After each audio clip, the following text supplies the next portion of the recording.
김용현 교수의 서울여자대학교 발효특강 제1차 시 제3회 강의 내용을 시청하시겠습니다. 식물에 어떤 성분이 있어요. 그럼 그 절반은 미생물 거예요. 개똥쑥 얘기 알죠? 개똥쑥이 어떤 효능을 가져요?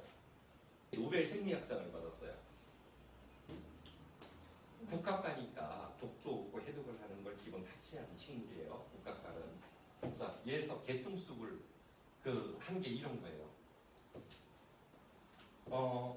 개똥쑥을 쭉 키워보니까 뭐가 된 거냐면 개똥쑥을 땄는데 그와 동일한 물질이 개똥쑥의 구성성분으로 있는 거예요. 이거는 기존의 학설을 완벽히 뒤집어요.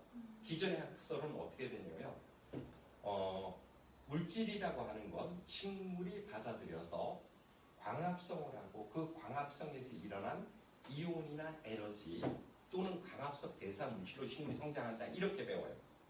누구나. 그런데 그 체계를 엎어버리고 미생물의 물질이 그대로 전이 돼서 그 기능을 동일하게 한다. 그래서 노벨 생리학을 받은 거예요. 식물의 메커니즘을 바꾼 거예요. 기실은 뭐냐면 전이라고 하는 식물 자체가 만드는 것이 아니고 토양에서 있는 미생물의 물질이 그대로 식물한테 전달돼서 한다. 내가 된장을 발효시켜서 내가 이 장을 먹었어요. 장에서 미생물이 발효하면서 대사물질을 내놓겠죠. 대사물질을 내놓으면 뭐 우리가 얘기하는 유기산이라든가 알코올, 초산 등등 이것도 한 3배까지 엄청나게 나요. 호르몬까지. 에스트로겐 같은 것들을 청국장을 기술적으로 만드는 에스트로겐 함량이 어마어마하게 높게 만들어요.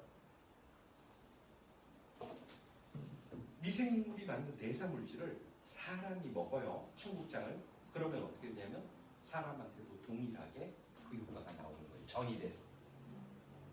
얘를 흡수해서 간으로 갔다가 다시 그것을 재합성해서 쓰는 게 아니고 어떤 물질은 미생물이 만든 물질을 바로 사람이 대사나 기능성으로 써요. 약초에서도 그런 게 있어요. 분해해서 쓰는 게 있고 직접적으로 그 물질을 쓰는 것. 그러니까 환기나 이런 거에 보면 그 에스트로겐 계열의 호르몬이 있어요. 얘가 뭐를 하는 거냐면 생명 초기에 그 인슐린 그다음에 에스트로겐 이런 것들이 생명의 분화라든가 이걸 촉진하는 슈퍼 단백질 개념의 호르몬들인데 그 환기에는 이 에스트로겐이라는 호르몬 계열의 물질이 있고 얘를 먹으면 몸의 활성도를 호르몬이 자극해요. 그래서 그 콩가식물이 거의 대체적으로 들어있는데 환기라든가 감초 이 안에는 그 호르몬이 다 들어있어요. 그러니까 감초를 모든 약재다가 집어넣어요. 거의 대부분에. 왜 그러냐면 호르몬이 들어가서 세포의 활성도를 자극해주는 거예요. 호르몬 역할을 한번 해줌으로써 무엇이 되는 거냐면 다른 것들을 함께 집어넣었을 때 효능이 나오게 하기 위해서 하는 거고 그거는 어디서 온 거냐면요. 콩가식물과 공생하는 균에서 온 거예요.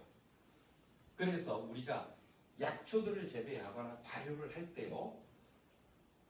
기질과 미생물이 없는 곳이면 효능이 안 나오는 게 많아요. 요즘 그 한약재들, 작약, 환기 이런 애들이 대부분 효능이 옛날 거하고 완전히 달라요. 왜 그러냐면 합성 비료를 키우면 무엇이 되냐면 미생물의 성장을 파괴해요. 미생물의 성장을 파괴하게 되면 미생물의 대사물질이 환기로 안 올라가죠.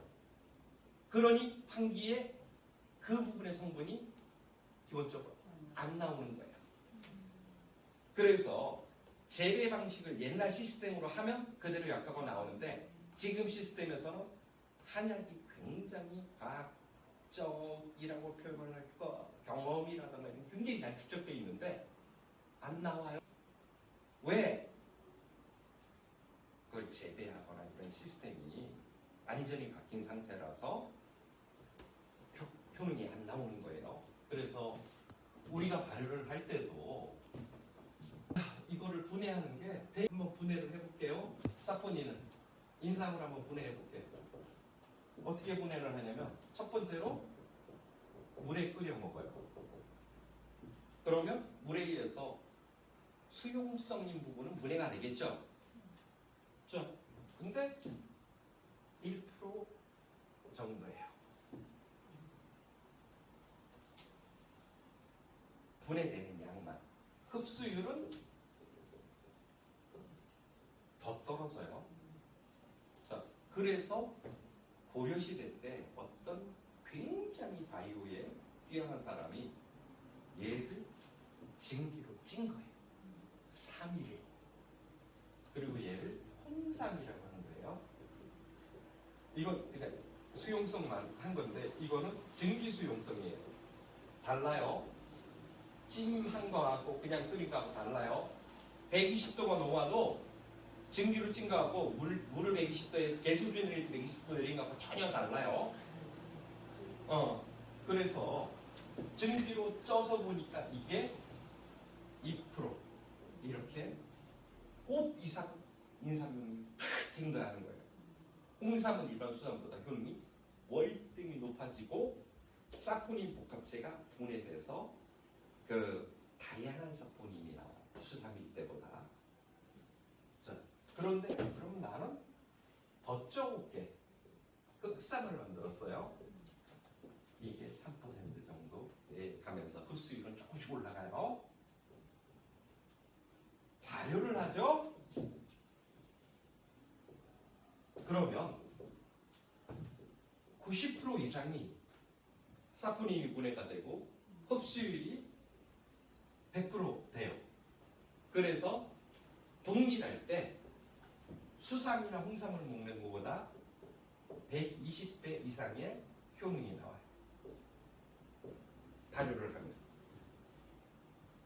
홍삼을 자 내가 1톤을 사면 가격이 얼마예요? 1톤 못 사왔죠. 제법 비싸서. 1kg. 근데 인삼 1kg는 몇만 원 아닙니까? 쉬워요. 얘를 발효를 하면 홍삼 1.2톤을 먹은 것과 동일한 사포닌을 얻게 된다는 얘기예요. 강의 중간에 발효 특강 관련 공지사항을 간단히 말씀드리겠습니다. 김용현 교수는 금년에 강의 일정이 좀 많고 여타의 일정이 복잡해서 발효 전문가 과정을 개설하지 못했습니다. 다행히 10월 말에 바쁜 일정이 대부분 정리되어서 슬라이드에서 보시는 것처럼 발효 전문가 특강을 개설할 예정입니다. 이번에 강의할 주제는 프리미엄 고추장 발효입니다. 슬라이드에서 보시는 것처럼 강의 기간은 11월 9일부터 12월 28일까지 매주 일요일 8주 동안 계획하였습니다. 현재 수강생을 모집 중인데 최소한 10여 명은 되어야 강의를 개설할 수 있습니다. 만일 수강생 수가 적으면 강의 개시 일정이 변동될 수도 있습니다. 강의 장소는 충북 충주시 시내에 있는 주소지이며 수강료는 프리미엄 고추장 발효에 필요한 소재도 많고 가격도 비싼 편이어서 1인당 매회 12만 원으로 책정하였습니다. 발효 소재와 설탕, 용기 등을 특강 주최 측에서 준비하기 때문에 수강생이 준비할 사항은 없습니다. 그리고 수강을 원하시는 분은 슬라이드에서 보시는 연락처로 카톡이나 전화 메시지로 연락 주시기 바랍니다. 끝으로 프리미엄 고추장 발효 특강이 끝난 이후에 실습한 고추장 판매를 위해 프로젝트 사업 형식으로 고추장 판매 사업을 추진할 예정이오니 관심 있는 분들의 사업 참여를 제안합니다. 이상으로 공지사항 발표를 마치고 김용현 교수의 강의를 계속 시청하시겠습니다. 그래서 발효라고 하는 건 우리가 건강을 지키거나 이런 데서 아주 중요한 역할을 해요. 인체가 어떻게 되냐면요. 수명이라고 하는 것들이 정해져 있어요. 인체의 수명이 몇 살일까요? 옛날에 원시 시대, 구석기 시대, 신석기 시대, 그 다음에 지금 얘기하는 농경이 이렇게 오면서 사람 수명이 쭉 늘어나요. 유전자의 날까지 반영이 안 됐어요. 사냥 수렵을 할 때 사람의 나이는 37살로 세팅이 돼 있어요. 37세예요. 지금 여러분들이 신선이에요. 이미 그걸 넘어가 버린 거예요. 이걸 넘어가는 과정들이 어떤 게 있으면 화식, 끓여요. 불로. 그럼 그 안에 있는 독성 물질이 분해가 되고 버섯 끓이면 제독되는 버섯이 많아요. 미생물들이요. 갖고 있는 물질들이. 자, 제독을 하고 그 다음에 미생물을 죽여버렸어요. 공진화시계를 갖고 있는 부패균 이런 거를 죽이면서 수명이 한번 연장을 해요. 그 다음에 농업을 통해서 한번 연장이 돼요. 농업은 뭐냐면요. 화분과에 있는 식물이 바실러스라는 균을 통해서 성장하는 시스템이에요.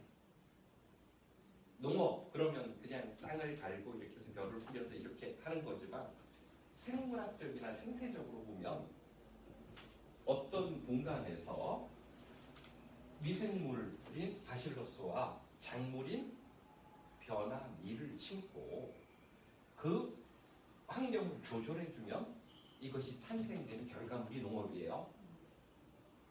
그러면 여기에 작동됐던 이 바실러스라고 하는 균이 무엇을 했냐면 수명을 30년을 했어요. 그래서 어떻게 되냐면요. 67세로 올라갔어요. 어릴 때 생각해봐요. 67세 정도가 거의 맞았어요. 그러다가 한 번 더 점핑을 해요. 뭐냐면 발효를 통해서.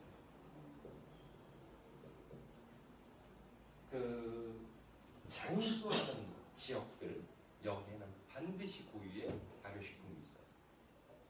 발효식품이 없는 곳에는 의약품이 동원이 돼도 장수를 못해요.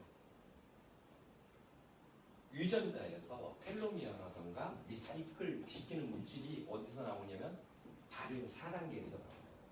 그 발효 4단계를 먹게 되면 그 텔로미어를 더 확장시키는 텔로미어 라제라는 게 나오는데 그게 발효의 최종 포스트바이오틱스 부분에서 생성되는 물질이라서 발효를 잘하면 수명 연장이 굉장히 도움이 돼요.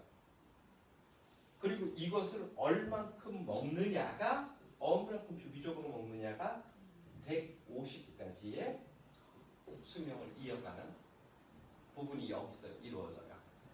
그래서 어떤 소재를 갖고 어떻게 발효를 하느냐가 수명 연장이라든가 건강, 내가 지금 건강이 떨어졌을 때 어떤 발효액으로 건강을 올려놓느냐 또는 어떻게 발효한 걸 갖고 식물을 키우거나 이런 데도 다 써요. 그래서 그런 시스템에 대한 설명을 이제 쭉 이어나갈 거예요. 자연물질은 반드시 복합물질로 존재해요. 무슨 뜻이냐면 비가 오거나 태양이 비쳐도 분해가 안 되는 물질이어야 된다. 식물이 물질을 구성해 놨는데 바깥층도 보호하지만 안에서 물이 있거나 이렇게 할 때 이 물질이 분해되면 안 돼요. 그래서 어떻게 해놓느냐면 물질을 가져다가 실타리처럼 실 감듯이 계속 감으면서 바깥 물질이 정기적으로 물이 접근하지 못하게 전기적 장을 만들어 놓는 복합물질이에요. 물질은 복합물질인데 이 복합물질이 물에 의해서 수용성과 밑 안에 있는 지용성 물질로 두 가지가 어떻게 합쳐서 분해를 해낼 거냐. 어떤 사람은 밑에 장이나 이게 메롱이에요. 장이 터져 있는 사람, 깨져 있는 사람, 미생물의 바이옴이 엉망인 사람들 굉장히 많아. 그래서 이거에 의해서 복합물질을 분해해서 단물질로 만들어야 되는데 그래야지 뭐가 되냐면 선택흡수가 돼요. 이 선택흡수된 물질이 간으로 가고 간에서 폐와 만나서 심장을 통해서 혈관을 유동하게 되는데 이 간에서 500가지의 물질을 가지게 돼야 되는데 복합물질을 분해하지 못하는 미생물 체계거나 이러면 안 되고, 그리고 얘는 완전히 무조건 안정되게끔 돼 있어요. 350도 정도 가열을 했을 때 거의 분해가 돼요. 몇 도를 분해하느냐에 따라서 분해 정도도 다르고, 에너지양으로 얘기할 때는 미생물이 어떻게 작용하느냐에 따라서 인삼을 먹어도 복합물질이라서 선택 흡수가 안 돼요. 그냥 똥으로 나가요. 먹기만 하는 거예요. 그러니까 물질을 먹는 것 플러스 얘들을 어떻게 분해하는 바이오옴, 장내의 미생물 체계를 갖추느냐. 그리고 이것을 뭐라 그러는 줄 알아요? 바깥에다가 소장, 대장을 만들어서 장을 만들어 놓고, 간간하게 하면 간장이고 되게 하면 된장이고, 고춧가루를 넣은 장을 만들면 이걸 고추장이라고 얘기해요. 발효 시스템이에요. 동일하게. 그 시스템에 대한 이야기를 계속 해나가면서 내가 집에 청인을 담아놨던 걸 발효로 바꾸는 방법, 그 다음에 발효를 하는 방법에 대한 강의를 해나가. 지금까지 김용현 교수의 서울여자대학교 발효특강 제1차시를 3회에 걸쳐서 시청하셨습니다. 다음 영상에서 제2차시 강의 내용을 계속 시청하시겠습니다. 끝까지 시청해주셔서 감사합니다.